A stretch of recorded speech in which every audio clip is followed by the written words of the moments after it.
This video will not be about Counter-Strike Condition Zero, the deleted scenes. I played the first 2 missions and immediately uninstalled it. Instead, I'm going to talk about my experience with both Counter-Strike Condition Zero and Source, played solely as single-player bot match games. As every single person born in Eastern Europe has and inevitably will, I played Counter-Strike 1.6 a fair bit as a kid. However, I would never play for long. I would usually start a game, not realize I'm supposed to buy weapons and equipment, get shot 1 minute in, and then leave because I don't want to wait for the next round. After recently purchasing the Counter-Strike Complete Pack, I've decided to spend all of my time in either Source or Condition Zero with nothing but bots. Let's talk about that first. Unlike arena shooters of the time period, Counter-Strike 1.6 did not offer built-in bots. Of course, modders were quick to add them, but AI-controlled opponents would not become an out-of-the-box feature until early 2004 with Condition Zero. To call the bots in any CS game comparable to the likes of Unreal Tournament and its legendary Steve Polge tech would be wholly inaccurate.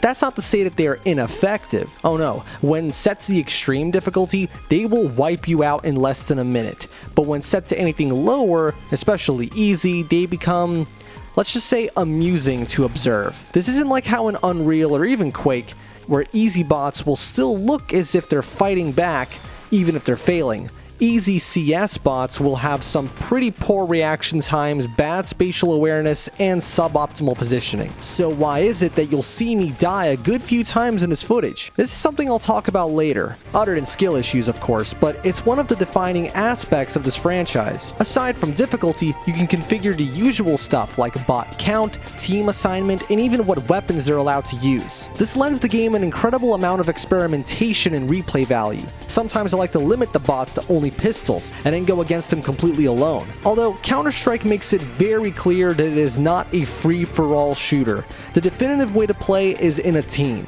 The number of teammates can also be a serious game changer in both difficulty and game feel. When you have more buddies, the game takes on a very squad shooter-esque feel, where you develop a bond and belonging with your squad. On the other hand, having only 2 people on every team is my preferred choice. For one, there's less radio chatter, and 2, my own actions carry much more weight. If I die with a big squad and there's only 1 or 2 enemies left, I know we've already won. But when it's a 2v2, the death of either of us could turn the tides. Also, I enjoy the tension and sudden silence that comes from the death of your teammate. You realize that it's really just you versus them and you can't afford any mistakes. Apart from standard bot match, which could easily keep me playing for days, is the exclusive to Condition Zero Tour of Duty mode. This was a year after the first Call of Duty. Tour of Duty is a simple ladder of events where you go through several maps and manage a squad along the way. Now, this is the kind of campaign I can tolerate, if there had to be one in a Counter-Strike game. Apart from simply winning each match, you're given secondary objectives to complete, which encourage you to try out different guns or tactics.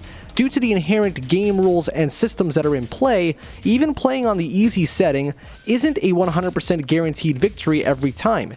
If you don't know your way around the maps, you will not find the bomb in time, for example. I'm in no hurry to replay Tour of Duty, but it's an effective and relatively engaging alternative to custom matches. Despite running on what is essentially the Half-Life 1 and later Half-Life 2 engine, the gunplay in Counter-Strike has almost nothing in common other than having you click to shoot. Predating Halo Combat Evolved, Counter-Strike was one of the earliest games to popularize a weapon limit. Unlike in Half-Life, where Gordon can carry the entire arsenal at once, you're only allowed a primary weapon, a sidearm, and a knife. This forces you to commit to a certain weapon type and corresponding playstyle, and emphasizes a balanced arsenal within a team. I always wondered why people on the internet always used a knife when not in combat, and now I know why.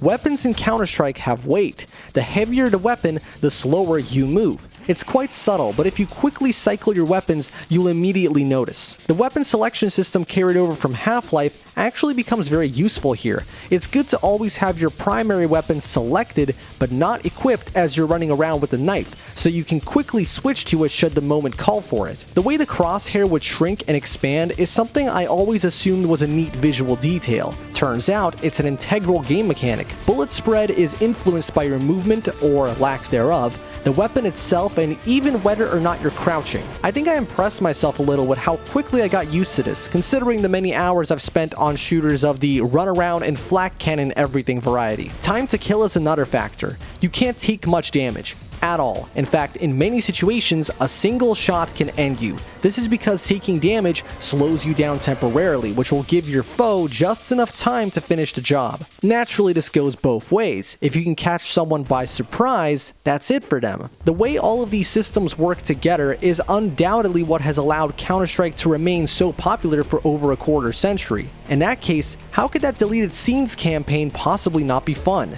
Well, I'll tell you how. Deleted Scenes attempts to transform Counter-Strike into Call of Duty without any of the spectacle and prowess that made those games so appealing. There's practically nothing in the way of spectacle. The maps aren't just linear, but also not very interesting in design. Worst of all, the gameplay feels simplified compared to standard bot match. You can take way more damage, find health packs and extra ammo lying around, and the enemies are even dumber than the easiest available bots. It did not take much analysis for me to figure out why this sucks so bad. Without its elegant marriage of game mechanics, Counter-Strike could very well become an incredibly unremarkable shooter. Even running on the Half-Life engine isn't a saving grace, since you don't run as fast as Gordon or have the same kind of variety in your arsenal, not to mention that you can't jib anything. This foundation cannot support an engaging campaign, at least not without memorable characters and clever writing, which are obviously absent. Let's not dwell on deleted scenes any longer, it's not worth even a second more. Now, the map design in Counter-Strike is an aspect that will require a bit of acclimation.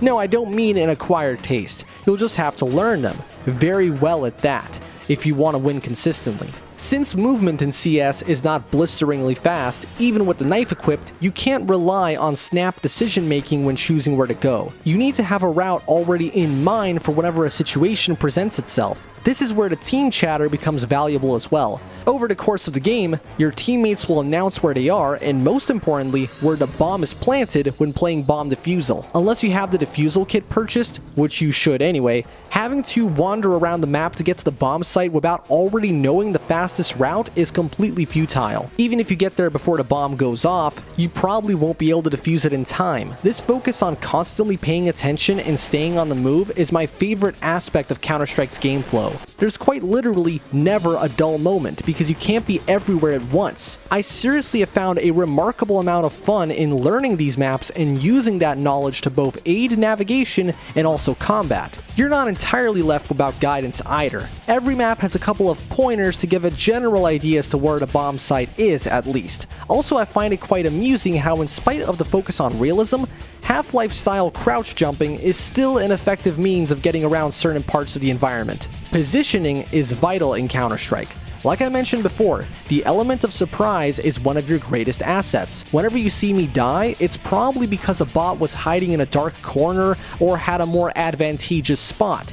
Even on easy mode, they are quite adept at placing themselves near the bomb in such a way that you don't see them until it's too late. Or maybe I just suck. As for the more superfluous elements of the maps, such as aesthetics, you can't really get any more iconic than something like DE Dust 2 or CS Office. I think a reason as to why Counter-Strike Source in particular has aged so well in the visual department is the lack of over-stylization. Don't get me wrong, a great art style can in fact preserve a game for much longer, but the more you stylize, the more you risk dating a game as well. In CS, there's not much of what you would call a unique art direction. Everything is depicted in a fairly realistic fashion, and despite being 21 years old, Source still looks fairly presentable, with crisp textures, nice water, beautiful lighting at times, and sufficient polygon counts. It's almost surreal how close Source looks to Counter-Strike 2, despite the giant gap between them chronologically. Of course, the newest release looks better, but I wouldn't put Source 2 down as an engine for not looking light years ahead.